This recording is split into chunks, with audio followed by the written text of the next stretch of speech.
Mes parents m'ont forcé à maigrir, m'ont appelé ami de la famille, ont publié de vieilles photos de moi grosse pour me faire honte, alors j'ai changé de tenue, je suis entré. Fait tourner toutes les têtes dans la salle. Bonjour, je suis Léa. Mes parents m'ont fait maigrir pour que je ne les embarrasse pas au mariage de mon frère. Ils appelaient ça de l'amour. Disaient que c'était pour mon bien. Mais ensuite, quand je suis finalement devenu quelqu'un qu'ils pouvaient exhiber, ils sont devenus jaloux. Jaloux de mon éclat, de ma confiance, même de mon silence. Ils m'ont coupé des photos, ont dit aux vidéastes de ne pas me filmer. Ils ont même interdit à ma meilleure amie de venir parce qu'elle avait l'air trop bien mise. Et quand ils m'ont finalement tendu le micro, ce n'était pas une invitation à parler. C'était un défi à rester silencieuse.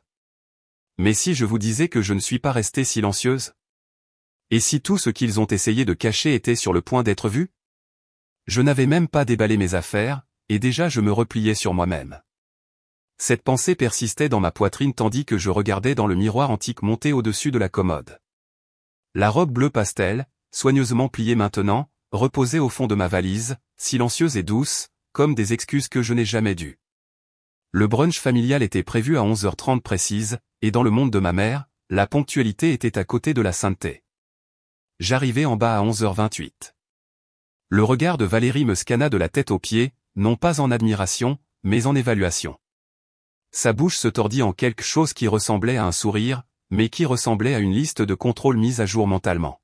« Léa, ma chérie, dit-elle en ajustant le pli de la nappe, tu as l'air reposée. » Reposée, un mot qui évitait de dire quoi que ce soit de spécifique.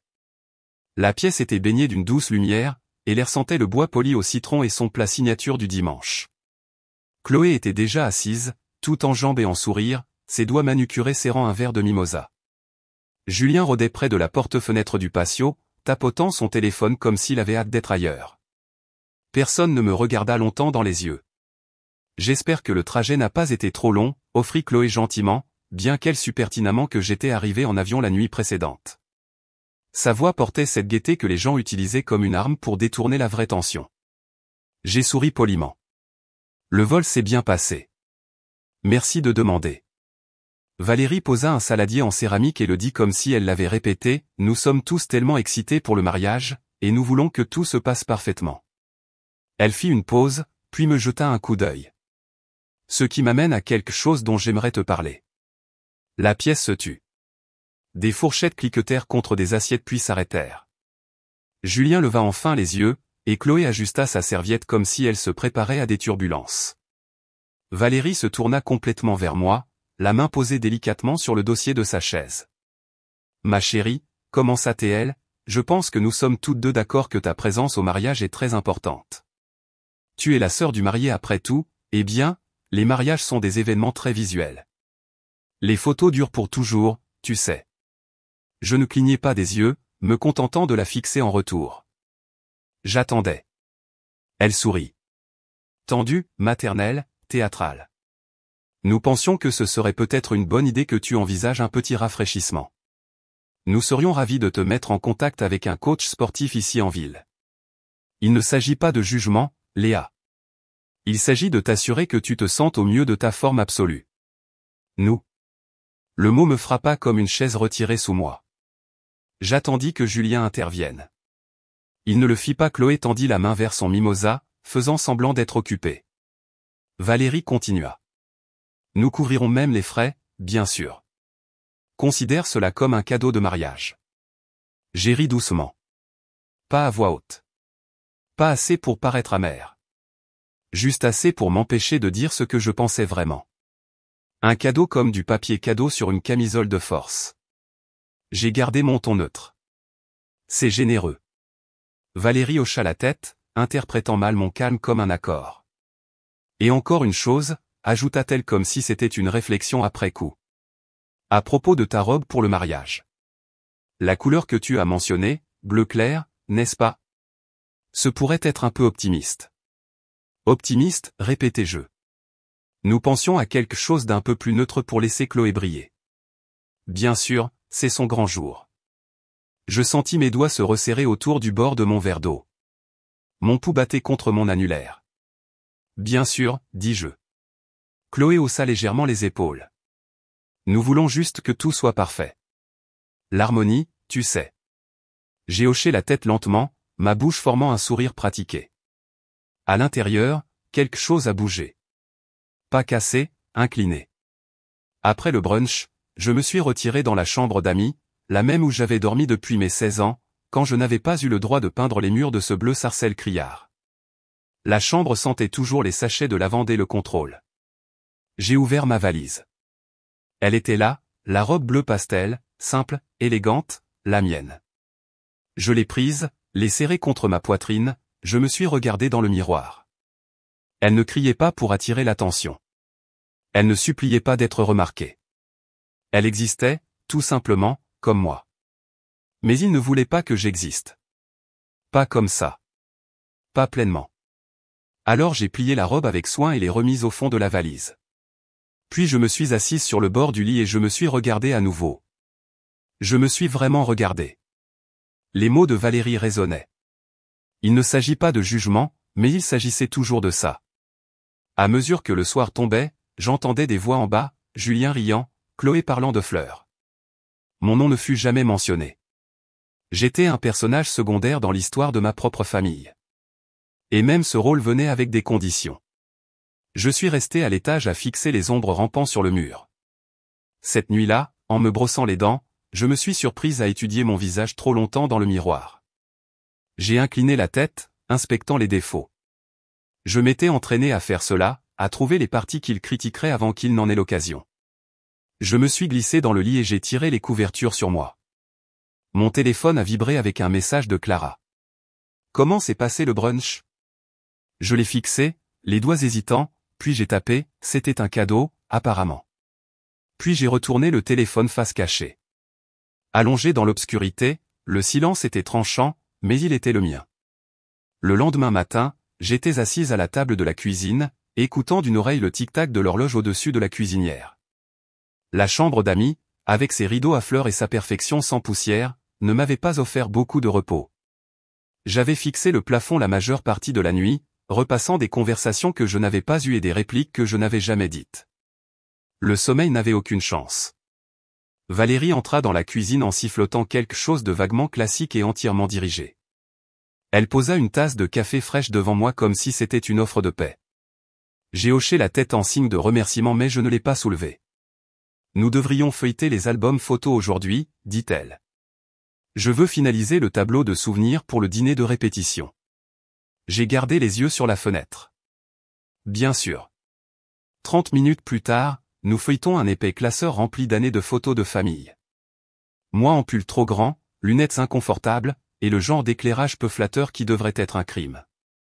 Les pages de Julien, en revanche, étaient organisées comme une campagne. Veste d'université, écharpe de remise de diplôme, le bras de Chloé passé dans le sien pendant les fêtes. Valérie tapota une photo de moi de ma première année à l'université. Tu avais un tel éclat à l'époque, avant de commencer à expérimenter avec les tons. J'ai fermé l'album lentement. Tu parles de mes cheveux. Elle a ri d'un rire tendu. Tu sais que je soutiens ta créativité, Léa, mais le blond. Ce n'est pas vraiment toi. J'ai étudié son visage, les yeux doux entraînés à la correction passive, ce ton de mère inquiète qu'elle maniait comme un scalpel. Je n'avais pas besoin de traduction. Elle voulait que le blond disparaisse, que les mèches que j'avais ajoutées pour me sentir différente, plus forte, vue, s'en aillent. Elle voulait que le passé soit restauré, la version de moi qu'elle pouvait expliquer à son club et à ses amis sans qualificatif. Je me suis penché en arrière dans la chaise. C'est moi. Valérie inclina la tête comme si elle ne m'avait pas entendu. C'est moi depuis 2 ans. Le brun était un chapitre. J'ai tourné la page. Pendant un instant, son expression a glissé, juste pour un battement. Puis elle se leva, lissa son chemisier, et dit, je vais faire savoir au styliste que tu vas revenir au naturel pour les photos de mariage. Elle sortit avant que je puisse dire un mot de plus. Plus tard dans l'après-midi, j'ai attrapé mon ordinateur portable et me suis réfugié dans mon ancienne chambre. J'avais besoin de bruit. N'importe quoi pour étouffer le bourdonnement silencieux du contrôle qui pulsait dans la maison. J'ai ouvert mes emails. La plupart étaient indésirables. Promotion de magasin. Point que je n'utiliserai jamais. Mais une ligne d'objets se démarquait, plan de table du mariage plus liste d'invités finalisés. C'était de Chloé. Envoyé à un groupe qui incluait Valérie et Julien. Curieuse, j'ai cliqué pour l'ouvrir. Attaché se trouvait un PDF brillant avec des bordures florales et une délicate écriture dorée. J'ai fait défiler rapidement à la recherche de mon nom. Il était là. Léa Marin. Mal orthographié. J'ai cligné des yeux puis vérifié à nouveau. Non. Pas de faute. Juste assez faux pour signifier quelque chose. En dessous. Ami de la famille. Pas sœur du marié. Pas famille. Pas Marin Léa. Je suis resté parfaitement immobile, le cœur battant de cette manière qu'il a lorsque le sol se déplace sous vous. Ce n'était pas une faute de frappe. C'était une révision. Je voulais croire que c'était une erreur, que quelqu'un s'était dépêché lors de la mise en page, que c'était peut-être une erreur de copier-coller. J'ai ouvert un brouillon de réponse à Chloé, les doigts hésitants au-dessus du clavier. Salut, petite note. Vouliez-vous dire? J'ai supprimé le brouillon. Au lieu de cela, j'ai pris une capture d'écran, puis l'ai envoyée à Clara sans légende. Elle a répondu presque instantanément. Ce n'est pas une erreur. C'est un message. Le nœud dans ma gorge est revenu comme un chien bien dressé. J'ai fermé l'ordinateur lentement et l'ai poussé de côté. Je me suis tenu devant le miroir en pied, celui qui était dans cette chambre depuis que j'étais adolescente. Je me suis regardé, les cheveux blonds trop modernes, le visage qu'ils voulaient photoshopper dans la vraie vie, la femme qu'ils appelaient encore fille, mais qu'ils refusaient d'asseoir à la table. Je n'ai pas pleuré. Non pas parce que ça ne faisait pas mal, mais parce que la douleur s'était transformée en quelque chose de plus tranchant, de plus froid. Cette nuit-là, j'ai emporté mon téléphone dans la salle de bain. La lumière du plafond bourdonnait tandis que j'allumais l'appareil photo et fixais le reflet. Je n'ai pas souri, je n'ai pas ajusté ma posture. J'ai laissé l'objectif capturer ce qu'il voulait. Puis j'ai ouvert mon navigateur. J'ai tapé un meilleur coach sportif à Toulouse. Le soleil matinal filtrait à travers les stores comme de douces éclaboussures de lumière sur le sol de la cuisine. J'étais près du comptoir, l'odeur du café se mêlant à celle des agrumes du demi-citron pressé à côté de mon verre d'eau. Ma routine était devenue religieuse.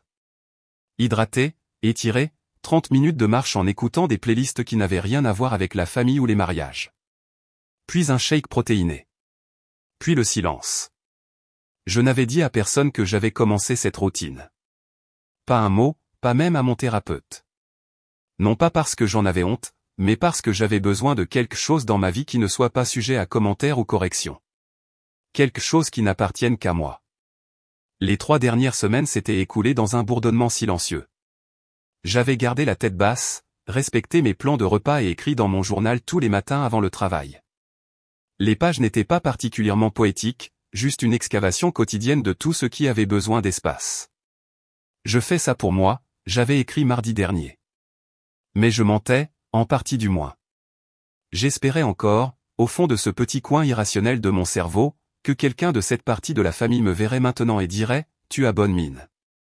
Je suis fier de toi. » Cet espoir était comme un ongle incarné, petit, persistant, facilement irrité. Quand jeudi arriva, j'avais pris un bon rythme. Puis Clara m'envoya un seul message, une capture d'écran. Il me fallut une seconde pour réaliser ce que je regardais. Une story Facebook publiée par Chloé. Une photo d'une femme en surpoids en robe de mariée, le visage flouté, les bras écartés comme si elle était en train de danser. La légende disait, chaque famille a son invité là. Au début, j'ai pensé que c'était peut-être juste un mème que Chloé avait partagé sans réfléchir, mais la robe m'était familière. Les bras, la posture, c'était moi, pas une inconnue, pas une photo de stock. C'était moi, à 23 ans, au mariage d'un cousin à Toulouse. En plein rire dans une robe qui n'allait pas et des cheveux qui n'avaient pas été coiffés. Le visage était caché, certes, mais n'importe qui dans notre famille saurait que c'était moi, et surtout, elle le savait. J'ai regardé l'image, puis encore, puis encore. Mon pouce a hésité au-dessus de l'écran, voulant cliquer dessus, mais je n'ai pas pu me résoudre à lui donner une autre vue. Clara a enchaîné, « Tu vas bien ?» Je n'ai pas répondu. Pas encore. J'ai fermé le téléphone et je suis allé dans la salle de bain où je me suis penché sur le lavabo et j'ai laissé la fraîcheur de la porcelaine imprégner le bout de mes doigts. Quand j'ai finalement levé les yeux, le reflet n'a pas bronché. Mon corps avait l'air plus fort maintenant, moins sur la défensive. Mais à l'intérieur j'avais à nouveau 11 ans, on me disait de me tenir derrière l'arche de fleurs parce que le photographe avait besoin d'équilibre. J'avais 17 ans, mes photos de bal étaient coupées à la taille. J'avais 23 ans, j'essayais de rire de moi avant que d'autres ne le fassent. Et maintenant, j'avais 31 ans, toujours utilisé comme une arme pour se moquer par les mêmes personnes qui prétendaient m'aimer. Personne n'avait appelé pour dire « Eh, ce n'était pas cool ». Pas mon frère, pas Valérie. Le silence en disait assez. Cette nuit-là, j'ai ouvert à nouveau l'email de la liste d'invités, celui où mon nom était mal orthographié et mon rôle mal attribué. Je n'ai pas pleuré. Je n'ai pas crié. J'ai sorti un cahier, un 9. Page blanche. En haut, j'ai écrit « Cela ne les concerne plus ». Puis j'ai listé « Séance de gym, 3 fois par semaine. Préparation des repas, dimanche, mercredi. Reconstitution de garde-robe, dont d'anciens vêtements. Plan de sortie pour le jour du mariage, pas seulement un plan de tenue, un plan de dignité. Le vendredi matin, j'avais retiré toutes les photos imprimées de mon ancien moi de mon appartement. Je les ai rangées dans une boîte et les scellées. Non pas parce que j'avais honte de qui j'avais été, mais parce que j'en avais assez d'être tenu en otage par cela.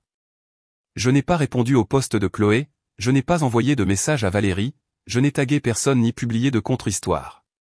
Au lieu de cela, je me suis tenu dans mon salon, j'ai attaché mes cheveux en arrière et j'ai enfilé mes vêtements de sport les plus discrets. Pas de filtre, pas de pose. J'ai pris une photo, juste moi. Présente, entière. Je l'ai enregistrée sur mon téléphone, puis l'ai postée en privé, pas pour être vue. Pour me souvenir. Vendredi après-midi s'est installé sous un ciel gris tandis que je quittais l'autoroute pour la route familière bordée de chênes qui menait au quartier de mes parents dans une belle région de France.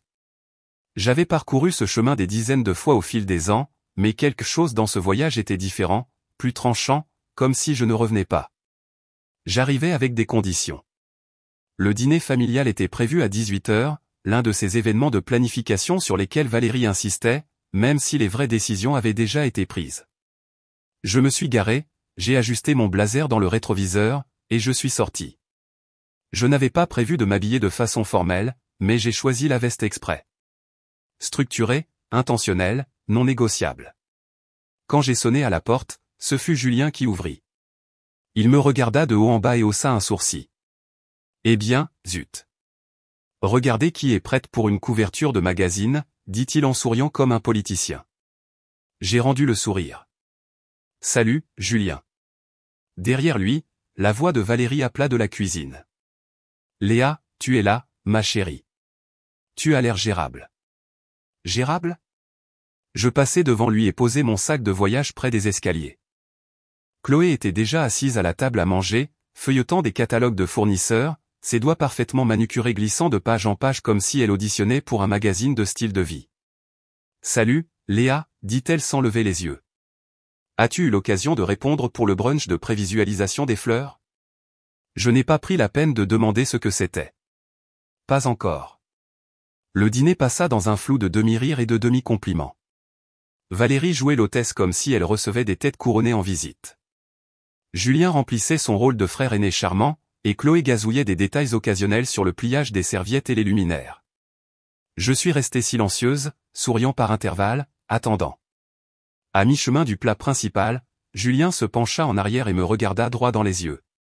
Tu sais, dit-il nonchalamment. Tu as l'air super, Léa. Sérieusement, tout ce régime ou je ne sais quoi porte ses fruits. J'ai hoché la tête, ne sachant pas où cela allait me mener. Puis il ajouta avec un sourire narquois, alors, c'est quand les fiançailles? Ou tu comptes juste être la sexy ermite de la famille? Chloé ricana. Valérie pressa sa serviette sur ses lèvres pour cacher un sourire.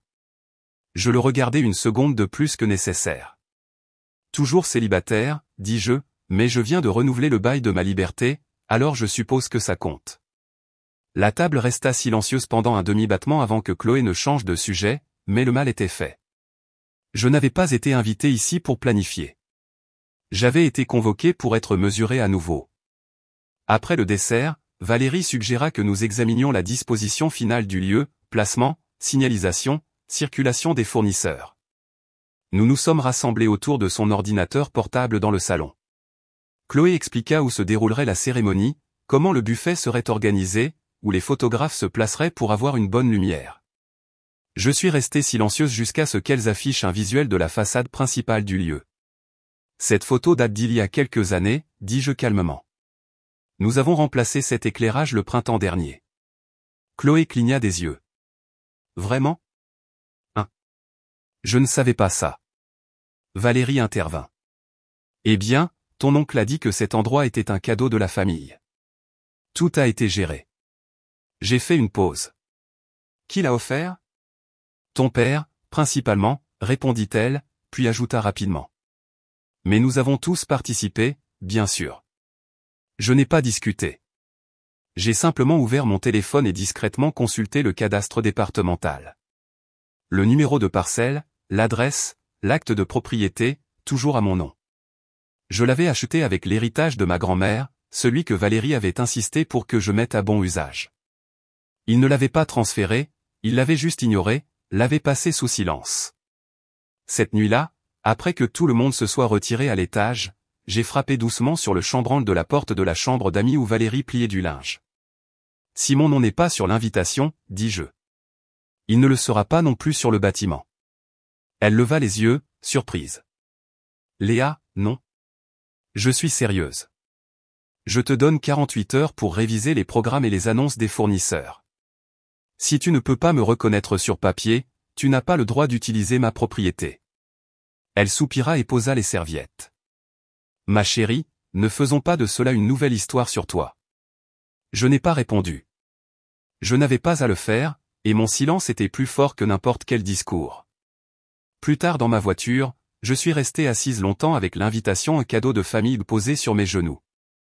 Lettre dorée, police élégante, et pas une seule mention de la personne qui avait rendu le lieu possible.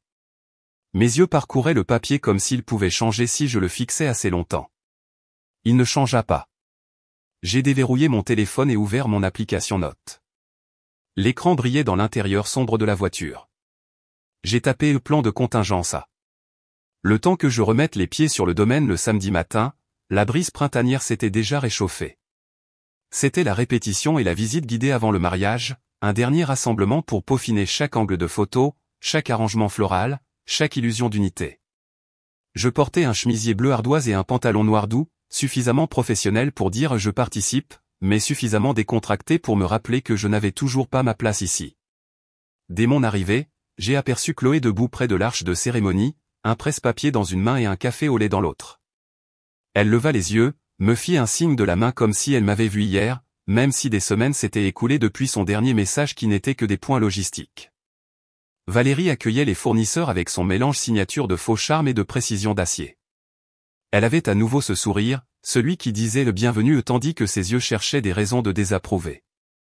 J'ai salué quelques visages familiers et me suis dirigé vers le patio arrière où était affiché le plan de table de la réception.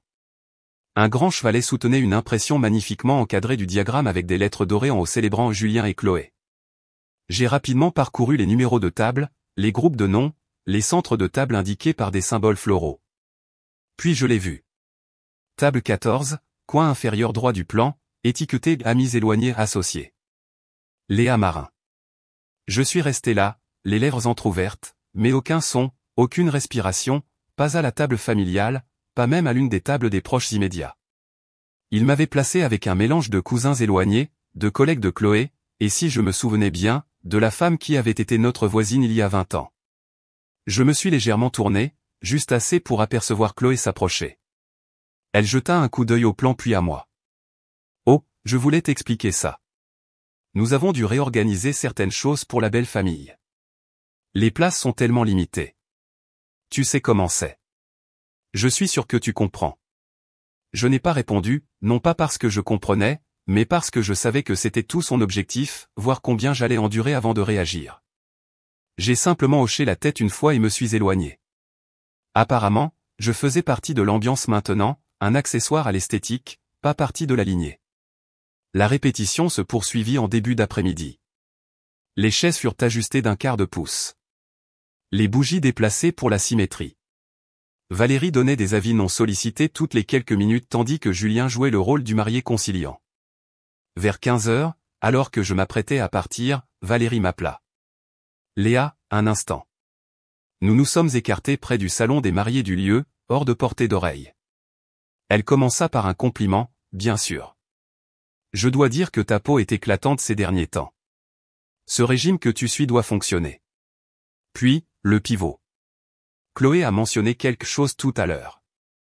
Elle est un peu inquiète que ton maquillage ne soit trop prononcé sur les photos. Elle veut maintenir un ton doux et romantique dans l'ensemble. Peut-être pourrions-nous opter pour quelque chose d'un peu plus discret pour le grand jour. Ce n'était pas une question. C'était une directive déguisée en inquiétude. Je rencontrai son regard calmement. J'ai déjà réservé un maquillage professionnel, quelque chose de soigné, pas théâtral. Elle eut un léger rire.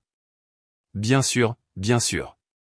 C'est juste, tu sais, comment certaines caractéristiques peuvent ressortir plus intensément à la photographie. Nous ne voulons pas que l'attention se détourne de la mariée. Ah, voilà. J'étais devenu une menace, non par mes mots ou mes actions, mais par ma simple présence. J'ai pris une lente inspiration et gardé ma voix calme. C'est la version de moi que vous avez demandée. Celle qui écoute, celle qui se réduit, s'illumine, s'intègre dans le cadre. Mais si vous continuez à la ciseler, il ne restera plus rien. Valérie cligna des yeux, mais son expression ne changea pas. Elle haussa simplement légèrement les sourcils, comme pour dire « As-tu fini ?» Je n'ai pas attendu sa réponse.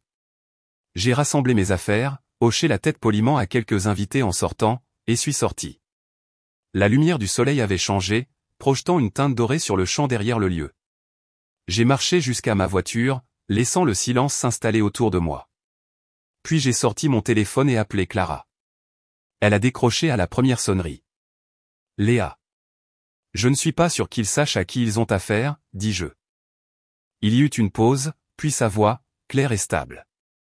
Alors peut-être qu'il est temps qu'ils apprennent. Le ciel était couvert ce matin-là, épais d'un gris qui rendait les couleurs ternes, même celles que l'on ne pouvait généralement pas ignorer. Je suis arrivé tôt au lieu, mon lieu. L'air sentait légèrement les hortensias fraîchement coupées et le trottoir qui venait de goûter à la pluie. Tout était parfaitement mis en scène. Chaque serviette pliée, chaque chaise inclinée. On aurait dit que Dieu lui-même avait confirmé sa présence. Je suis passé par l'entrée latérale, évitant les portes principales. Je ne voulais pas faire partie de la grande file d'arrivée. Mes talons cliquetaient doucement contre les dalles, mais chaque pas était intentionnel. Mes cheveux étaient relevés, pas tendus, juste structurés. La combinaison bleu marine que j'avais choisie était impeccable aux épaules, cintrée à la taille. En dessous, la robe était soigneusement emballée, intacte, juste au cas où. Léa. Je me suis tourné. Un membre du personnel de la restauration, jeune et poli, a hoché la tête vers le tableau des fournisseurs. Vous avez été assigné à la section de l'accueil des invités aujourd'hui. Chloé a dit que vous aideriez à surveiller les toilettes. J'ai cligné des yeux. Excusez-vous ? Il pointa du doigt comme si cela rendait l'insulte plus claire. Oui, c'est sur la feuille près des portes de la cuisine. J'ai marché lentement, délibérément vers le tableau. Il était là, imprimé proprement en police 12 points. L. Martin, personnel de soutien, accueil des invités. Il n'avait même pas pris la peine de demander ou de le cacher. Mon nom listé sous les fleuristes et derrière les agents de stationnement. Pas de titre, pas de contexte. Je n'ai rien dit, je me suis juste écarté et je me suis assise sur le banc d'angle à côté de l'entrée principale de la réception. J'ai lentement retiré ma veste, la pliant sur mes genoux. En dessous, la robe de soie bleu marine attrapa légèrement le vent tandis que je me levais. De l'autre côté de la cour, les invités avaient commencé à affluer. Des rires flottaient depuis le patio. J'ai vu Julien poser avec les parents de Chloé sous l'arche de ballon, tout en dents blanches et symétrie. Une femme d'une 60aine d'années, mère d'une des demoiselles d'honneur de Chloé, pensai-je, s'approcha de moi avec un verre à pied à la main. « Pouvez-vous me remplir ça, ma chérie ?» dit-elle, le tendant. Juste une touche de rosé pétillant. Pas trop. Je l'ai regardé fixement. Je ne portais pas de badge. Je n'avais pas d'oreillette ni de presse-papier, mais j'étais en marine, et apparemment c'était suffisant. J'ai pris le verre de ses mains, me suis dirigé vers le bord du bar, et l'ai posé. Puis j'ai tourné complètement le dos à la réception. Je n'allais pas servir. Ni des boissons, ni du silence, ni leur récit. Je suis passé directement par le chemin latéral, devant le fleuriste, qui m'a fait un rapide hochement de tête confus, et je suis entré dans le salon. À l'intérieur, j'ai sorti la robe de sa housse à vêtements et je me suis changé rapidement. Elle était parfaitement taillée, ajustée, mais pas voyante, forte. La couleur était gris ardoise, raffinée, oubliable, seulement si l'on ne faisait pas attention. De retour dehors, tout était plus lumineux d'une certaine manière. Ou peut-être était-ce moi. Peut-être était-ce le poids qui s'était envolé lorsque j'ai décidé que je n'allais pas les laisser écrire une autre minute. Je suis entré dans la salle de réception juste au moment où les dernières notes de placement étaient affichées. Les gens levèrent les yeux, certains souriant poliment, d'autres ne prenant pas la peine de cacher leur surprise. Quelques têtes se tournèrent 2 fois. Je n'ai pas parlé, je n'ai pas gesticulé, j'ai juste marché calmement et droite jusqu'au fond de la salle où l'on servait le champagne. Un serveur m'offrit une flûte. Je l'ai prise, j'ai hoché la tête. Mes doigts ne tremblaient pas. Valérie m'aperçut de l'autre bout de la pièce. Son expression ne changea pas, mais sa posture changea. Raide, calculatrice. Julien, debout à côté d'elle, redressa sa veste comme s'il avait été pris avec quelque chose qu'il n'était pas censé tenir. Chloé ne me regarda même pas. Je me suis tenu près du bord du balcon où la lumière était la plus chaude et où les photographes avaient un angle clair. Je ne me cachais pas. J'avais été caché, mais maintenant je voulais être vu. Derrière moi, j'entendis la voix basse de l'un des vidéastes. Devrions-nous prendre quelques clichés supplémentaires de Léa? Valérie répondit. Je n'entendis pas ce qu'elle dit, mais je n'en avais pas besoin. Je savais déjà. Quoi qu'elle ait murmuré, ce n'était pas un accord. Pourtant, j'ai souri, car peu importe à quel point ils essayaient, ils ne pouvaient pas me rayer. J'étais déjà devenu le titre principal. Je me suis éclipsé de la pièce principale juste après la première danse. La main de Julien sur la taille de Chloé, son sourire parfait pour la photo, leurs mouvements répétés. Le DJ annonça le gâteau dans 20 minutes, et tout le monde applaudit comme si c'était le point culminant de la soirée. J'avais besoin d'air, d'espace, de quelque chose où mon nom n'était pas rayé. J'ai pris le long couloir menant au parking des fournisseurs, m'arrêtant seulement en passant devant le calendrier de l'événement épinglé près du presse-papier de la coordinatrice des coulisses. Il y avait une liste imprimée des toasts, père du marié, témoin de la mariée, officiant, et une ligne qui disait « réservé pour la réflexion familiale ». Mais mon nom n'y figurait nulle part. Ni sur la liste des toasts, ni sur les indications de procession, ni dans la liste de contrôle des médias. Je suis resté figé une seconde de plus jusqu'à ce que le régisseur passe et sourit poliment. « Vous avez besoin de quelque chose, mademoiselle ?» « Non, dis-je, je voulais juste confirmer que je n'avais rien à faire. » Il parut confus, mais hocha la tête. « Oh, oui, je suppose que non. » Désolé. L'équipe de Chloé était assez particulière sur qui devait être programmée. Bien sûr, il l'était. Dehors, j'ai trouvé l'un des vidéastes prenant une courte pause derrière l'arche florale.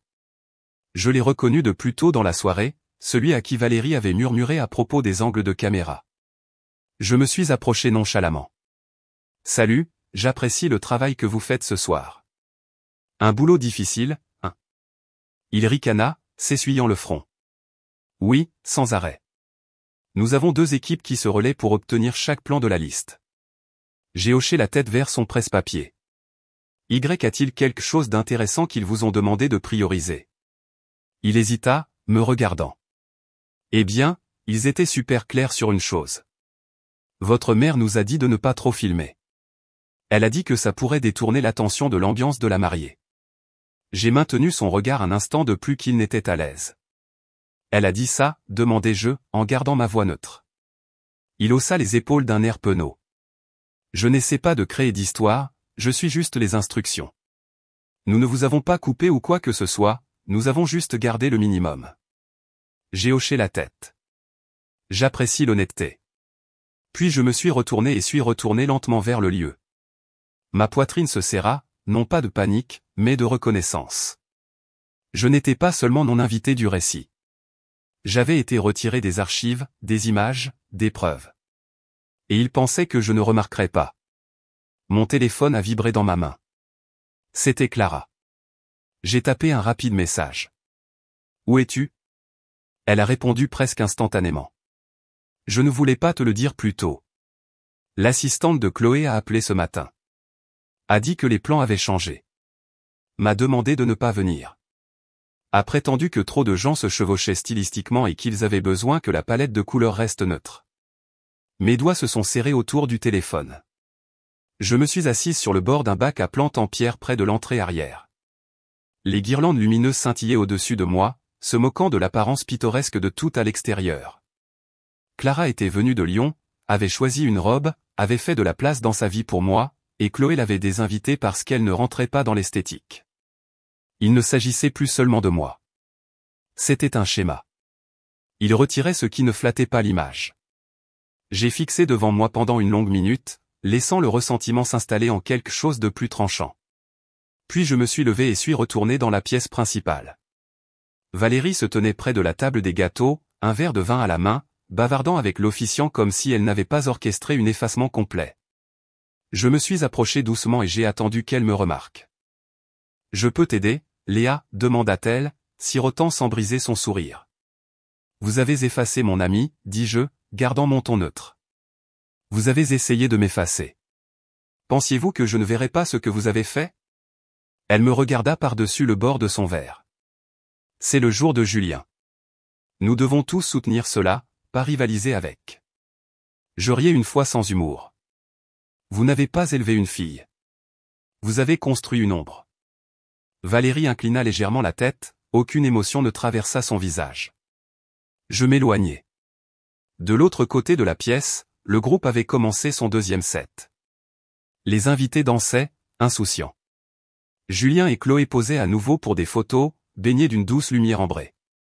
Je sortis par la sortie latérale vers le chemin du voiturier, sortis mon téléphone et ouvris mes messages. J'ai tapé une ligne à Clara, « Prépare-toi. Je sors du script. » Le trajet en voiture pour rentrer du lieu ce soir-là fut silencieux. Pas le genre de silence qui vous enveloppe de paix, mais le genre lourd et creux, celui qui vous oppresse la poitrine comme quelque chose d'inachevé. Je les avais laissés là. Chloé posant sous les arches florales. Valérie sirotant un verre de vin à moitié vide. Julien hochant la tête comme un témoin sur pilote automatique. Tout était parfaitement mis en scène. Tout était mince comme du papier. Au moment où j'ai garé la voiture dans l'allée, le ciel était plus sombre qu'il n'aurait dû l'être. Ou peut-être n'était-ce que mes yeux. Fatigué d'avoir trop vu, je n'ai même pas enlevé mes chaussures en entrant. J'ai marché directement vers la cuisine, me suis versé un verre d'eau et me suis tenu à l'évier, rejouant chaque mot, chaque regard, chaque omission. J'ai vérifié mon téléphone. Clara avait envoyé 2 messages textes, juste un cœur et un éclair. J'ai souri et tapé un seul mot en réponse. Bientôt. Le lendemain matin, je me suis réveillé sans appétit. Je me suis douché, me suis assise près de la fenêtre et j'ai parcouru les médias sociaux. Les hashtags du mariage étaient déjà tendance. Des dizaines de photos, toutes impeccables, aucune avec moi sauf une. Une photo grand angle de la salle de réception prise par un invité. Si l'on regardait attentivement, juste au-delà de la 3e table près de la porte latérale, on pouvait à peine voir l'arrière de ma tête. Je n'ai pas pris la peine de l'enregistrer. Plus tard dans l'après-midi, mon téléphone a vibré à nouveau. Un message de groupe de masse de Chloé. Salut la famille, c'est l'heure de se rassembler pour les toasts dans 10 minutes. Et maintenant, quelques mots de la part de la sœur du marié. J'ai fixé l'écran, clignant des yeux une fois. Personne ne m'avait demandé. Personne ne m'avait dit. Mais soudain, j'étais programmé. Valérie apparut derrière moi comme si elle avait flotté là sur un nuage de Chanel en contrôle. Elle lissa son foulard. Souris simplement, ma chérie. Ça signifiera tellement pour tout le monde. Tout le monde sauf moi. J'ai marché lentement vers le micro, la salle tamisée par la lumière des bougies élatantes. Vers qui cliquetait, téléphone portable levé. J'ai pris une profonde inspiration, les laissé sortir lentement, et j'ai commencé. Je n'allais pas parler ce soir. Murmure, quelques rires polis. Je pensais que ce jour appartenait à quelqu'un d'autre, à mon frère, à la mariée, à une version de cette famille qui a l'air parfaite sur les photos et ne dit jamais ce qu'elle pense vraiment. J'ai balayé la foule du regard. Certains baissaient les yeux, d'autres se penchaient en avant. Mais voici la vérité, continuai-je. À la famille qui m'a toujours demandé de rapetisser physiquement, émotionnellement, socialement, je l'ai finalement fait. Pas en taille, en besoin, en attente. J'ai arrêté de demander l'approbation. Et quelque part dans ce silence, j'ai de nouveau entendu ma propre voix. La salle était pétrifiée. Je fis une pause, laissa le poids s'installer. Il n'y a pas de toast là-dedans, pas de chute, juste un rappel que parfois le silence n'est pas la paix. Parfois, ce n'est que l'obéissance. Et je ne fais plus cela. J'ai posé le micro. Pas d'applaudissements, pas de musique, juste de l'air. Et c'était suffisant. J'ai dépassé les tables et me suis dirigé directement vers le couloir arrière. C'est là que je l'ai vue. Une jeune serveuse, peut-être 19 ans, se faisait réprimander par un invité pour avoir apporté de l'eau pétillante au lieu de plate. Ses yeux étaient vitreux. Elle continuait à hocher la tête, les lèvres serrées pour s'empêcher de pleurer. Je me suis doucement interposé entre eux. Je m'en occupe, dis-je à l'invité. Il renifla, roula des yeux, et s'en alla. Je me suis tourné vers la fille. Tu te débrouilles bien. Ne laisse pas les gens comme ça te définir. Elle hocha la tête d'un signe tremblant. Je pouvais le voir dans ses yeux. Ce que je ressentais autrefois, cette petitesse, ce désir de disparaître. Il ne s'agissait pas de la sauver. Il s'agissait d'honorer la fille que j'avais été. De retour dans le hall principal, la musique avait repris, faible et en arrière-plan.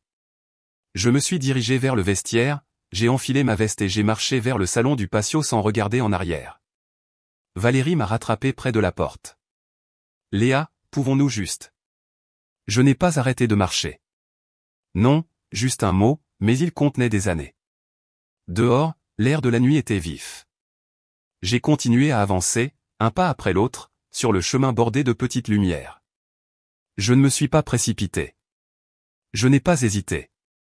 Ce n'était pas une sortie. C'était une libération. Quand j'ai atteint ma voiture, je me suis glissé sur le siège conducteur et je suis resté assise là, les mains posées sur le volant, respirant le calme. Mon téléphone a vibré à nouveau. Un message texte du productrice de télévision avec qui j'avais parlé il y a des mois. Prête à passer en direct la semaine prochaine? J'ai fixé l'écran pendant quelques secondes, puis j'ai tapé en réponse. Oui, racontons la vraie histoire. Le jeudi suivant, je suis entré dans le studio local 15 minutes plus tôt, ne portant qu'un sac fourre-tout avec mes notes et un calme sentiment de résolution. La réceptionniste m'a accueilli chaleureusement, me guidant vers la loge avec une aisance qu'on ne feint pas. C'était l'une de ces émissions matinales, le genre qui passait juste après la météo locale et avant les conseils pour la retraite, et pourtant, cela semblait monumental. Le productrice m'a rencontré dans le couloir. Vous avez l'air calme, dit-elle. J'en avais assez de répéter ce que je devais dire, lui dis-je. Alors j'ai décidé de simplement le dire. Ils ont accroché mon micro, poudré mon visage, et m'ont conduite sur le petit plateau, aménagé pour ressembler à un salon moderne. L'animatrice, une femme nommée Estelle, avec des yeux gentils et une colonne vertébrale d'acier, a souri alors que je m'asseyais en face d'elle. Nous sommes honorés de vous accueillir, Léa, dit-elle une fois que nous étions en direct. Une grande partie de votre histoire a résonné auprès des gens avant même que vous ne la racontiez. Dites-nous ce qui a changé. J'ai regardé la caméra, pas comme une ennemie, pas même comme une amie, juste comme un témoin. Ce qui a changé, dis-je lentement, c'est que j'ai réalisé que je n'étais pas invisible. J'étais gênante. Estelle hocha la tête, attendant. Ma présence perturbait le script. Je ne correspondais pas à l'image de la famille, alors ils ont réécrit la pièce sans moi. M'ont retiré des photos, des plans de table, des discours. Mais voici le truc. Si vous effacez quelqu'un assez longtemps, il cesse de se conformer, et c'est alors qu'il devient impossible à ignorer. Le segment passa en un clin d'œil.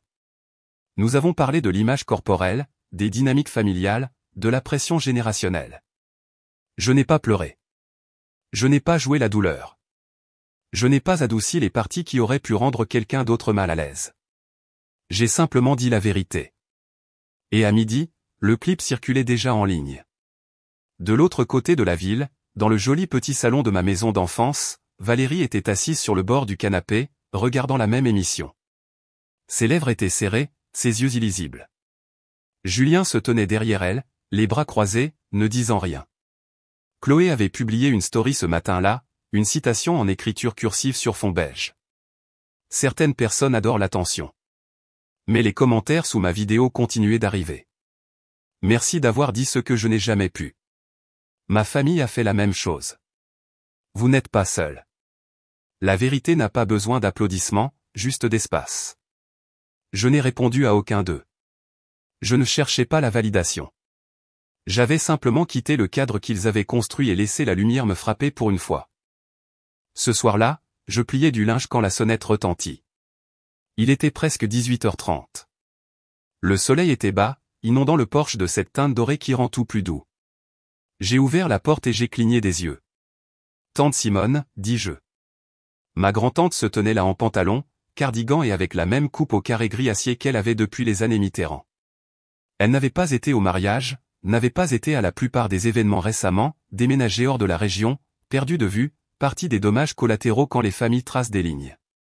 Elle leva un pot de thé glacé et dit, « Je pensais que tu pourrais avoir une balancelle de Porsche. »« J'en ai une. » Je souris. « Entre. » Nous nous sommes assises dehors, écoutant le bourdonnement des lampadaires s'allumant un par un.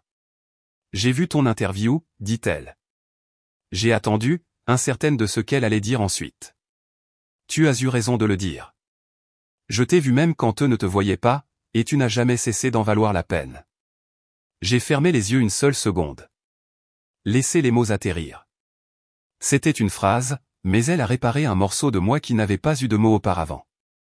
Nous n'avons pas beaucoup parlé après ça. Nous n'en avions pas besoin. Plus tard dans la nuit, après le départ de tante Simone et la vaisselle faite, je me suis assise à mon bureau et j'ai ouvert le dossier marqué « Un mariage ». J'y ai enregistré le lien de l'émission, fermé les autres onglets et ouvert un document Word vierge. Puis j'ai écrit une lettre. Elle commençait par « Chère maman », mais je ne l'ai jamais envoyée. Au lieu de cela, je l'ai imprimée, pliée soigneusement, et l'ai placée dans la même enveloppe que l'invitation que j'avais reçue il y a des mois, celle qui me listait comme invité de la famille. J'ai rangé les deux au fond de mon placard, non pas pour oublier, mais pour me souvenir selon mes conditions. Ensuite, j'ai choisi une photo de ma pellicule, celle que Clara avait prise de moi ce soir-là, debout au bord de la piste de danse, la tête haute, la robe bien ajustée. Je l'ai imprimée et l'ai glissée dans un cadre.